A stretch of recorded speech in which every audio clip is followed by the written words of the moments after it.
Transportable.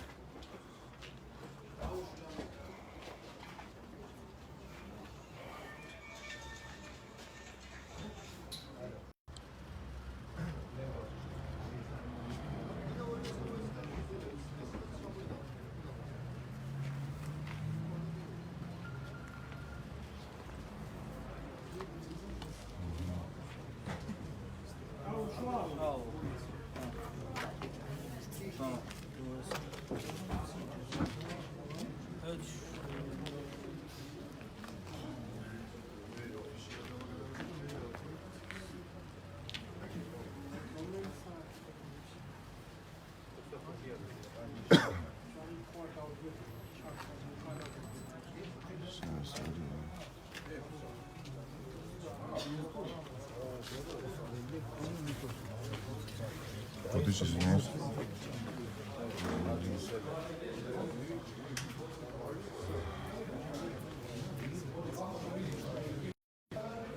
მოგესალმებით, მეგობრებო, ეხლა ვიმყოფები ახალქალაქში, ახალქალაქის საავადმყოფოში.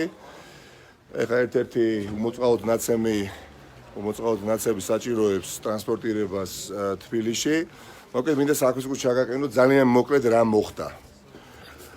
გაერთიანებული ოპოზიციის ერთ-ერთი შტაბის წევრი, რომელიც ამავე დროს გახლავთ CSKO-ში წარმომადგენელი, გადაადგილდებოდა საკუთარი ავტოსატრანსპორტო საშუალებით, რა დროსაც უშუალოდ ქართული ოცნების მაჟორიტარმა დეპუტატმა, თუ მას შეიძლება საერთოდ დეპუტატი ეწოდოს, ყველამ ვიცოდით აქამდე რომ ის იყო მაფიოზი, კორუმპირებული და რა ვინ არის იყო, ყველამ ვიცით, ყველაფერი რაც კი ახალქალაქ დინოწმინდაშია ამ ადამიანს ეკუთვნის და ბიტაცებული აქვს მთელი პრაქტიკულად არათუ ორი რაიონი, ანუ მთლიანად რეგიონი.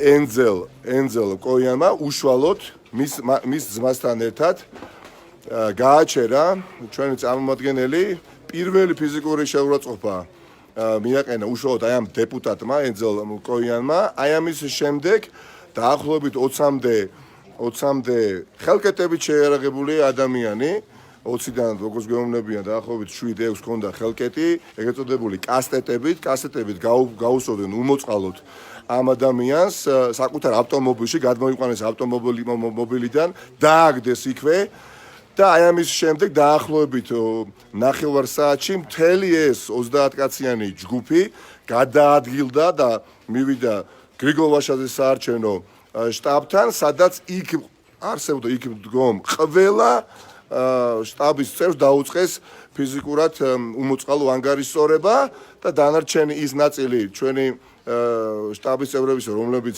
იმ წუთისთვის იმყოფებოდნენ შენობაში, ისინი შენობიდან ჩამოვიდნენ და მათაც იგივე ბედი გაიზიარეს. და ვინ ხახტო, ვინ აკეთებს ამ ყველაფერს? აკეთებს დეპუტატი და დეპუტატის ოჯახის წევრები. აკეთებენ ზონდერ ჯგუფები, რომელიც აქვს შექმნილი აი ამ ენძელ კოიანს, მაგრამ ენძელ კოიანი ამას ხო დამოუკიდებლად არ აკეთებს.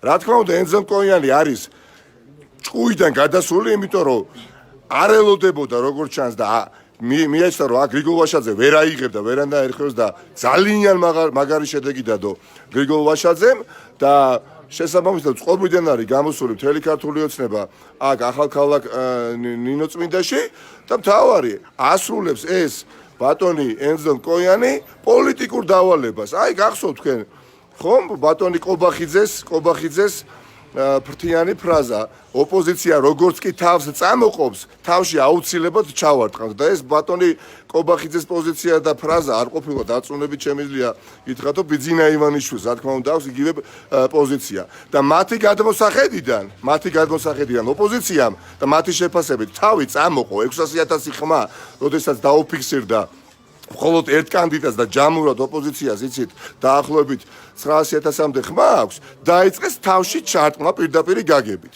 ეს ნიშნავს უპირობო მარცხს ქართული ოცნებისა, არა მხოლოდ ახალქალაქში და ნინოწმინდაში, მთელს ქვეყანაში.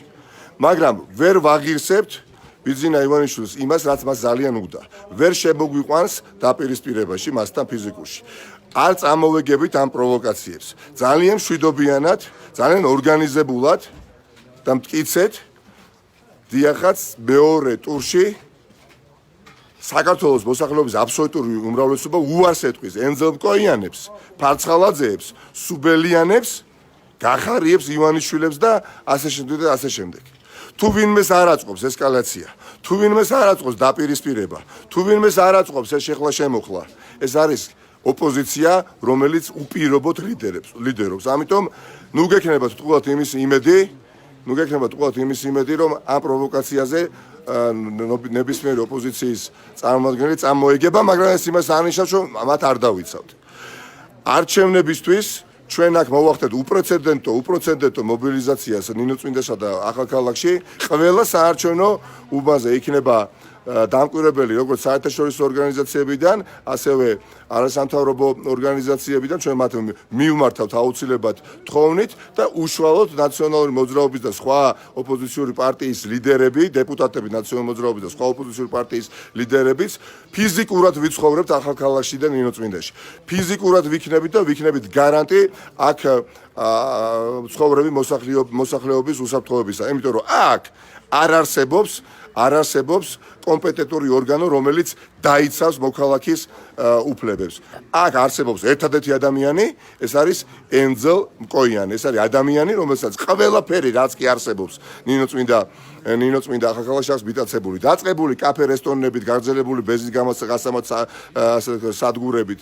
ყველაფერი, აბსოლუტურად ყველა ტენდერს ეს ადამიანი იგებს უკვე წლების განმავლობაში და მას არც სალომე ზურაბიშვილი აინტერესებს და არც ნებისმიერი ქართული ოცნების დეპუტატი.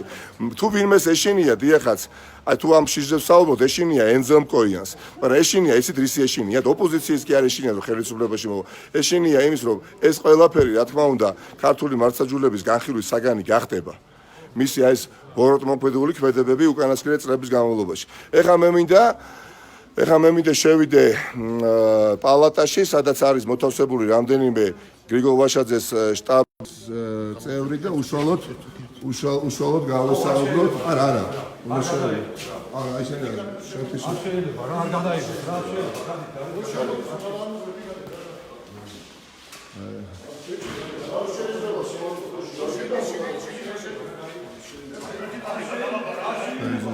ბატონი გაუთხრა. გუდა. აი ეს სებიანი. მე თქვა ვერ ვიცანი. მე და გოშიო შევხვდით ახალს. ეს არის ჩვენი მეგობარი აშოტ რაისიანი, ახალქალაქში გაერთიანებული ოპოზიციის შტაბის უფროსი, ამავე დროს ნაციონალური მოძრაობის პარტიის თავმჯდომარე და ორი სიტყვით მინდა უშუალოდ მისგან გაიგოთ რა მოხდა და მინდა ესხა აი ესეთ მდგომარეობაში ჩააგდეს აშოტ раисяни, აშოტ კრაცი может рассказать, что произошло? Да, Энзел Макуян, депутат от Ахалкалаки и Нинocминда. В сопровождении 3 машин около села Хоспи остановил моего друга на машине нашей партии. Вытащили из машины, его избили. И избивал лично сын Энзела Макуяна и сам Энзел Макуян, депутат. Это где все происходило? Возле офиса? Около села Хоспи. Нет. Окей. После этого они отпустили Мишу и все вместе в сопровождении примерно 7-8 машин приехали во двор нашего офиса. На улице они увидели 3 наших координаторов, моих друзей, начали их избивать. В это время спустился я вниз и увидел родного брата Энзела, Мартуна Макуяна. Он подходил ко мне, выкрикивая угрозы. ეს ენძელა, მინდა შეგახსენოთ, არის ქართული ენძელ მკოიანი, ქართული ოცნების депутаты ახალქალაქ ნინოწმინდაში. Там случилась драка, в результате чего 8-9 человек примерно меня избили, в том числе Мартун Макуян. А это Мартун брат Энзела. Родной младший брат, да. აი ესეთი მდგომარეობა არის, მეგობრებო, ეს ერთ-ერთი დაზარალებული აქ მე მგონი ყველა დაანჩენები სად არიან გამარჯვებოთ. სად არიან დაანჩენები რომ პალატაში აი რეალურ მობილით ვინც გადაყავთ ქირურგიულ განყოფილებაში ეხლა გადასაყვანად თბილისში გადაყავთ გადაყვანისათვის კი და მის შესაძლოა CSGO-ს წარმომადგენელი მიშა გარეთ არის მიშა Наш представитель ЦСКА. Миш, можно? ნაშ ეხლა მე მინდა ორი სიტყვით უბრალოდ მოусმინოთ ჩვენი წარმომადგენელი CSKA-ში, საიდანაც დაიწყო ეს მთელი კონფლიქტი, რომელიც გადაადგდებოდა საკუთარი მანქანით და ამ დროს გააჩერა ქართული ოცნების დეპუტატმა და ესე უმოწყალოდ გაუსწორდნენ. Можешь? Очень. Вкратце рассказать. Вкратце. Вчера, в день выборов, когда в ЦСКА нам отказали в праве ознакомиться с документами, поднялся вот этот кипиш. Сегодня подрезали на 4 машинах по дороге в Нинуцминду. Говорят, что себя в ЦСКА хорошо чувствовали. И 20 человек палками, руками, ногами избили. Бросили до дороги и уехали. В частности, Энзел Коэн тоже Энзель с находился. сыновьями еще 20 человек, имена не знаю. А если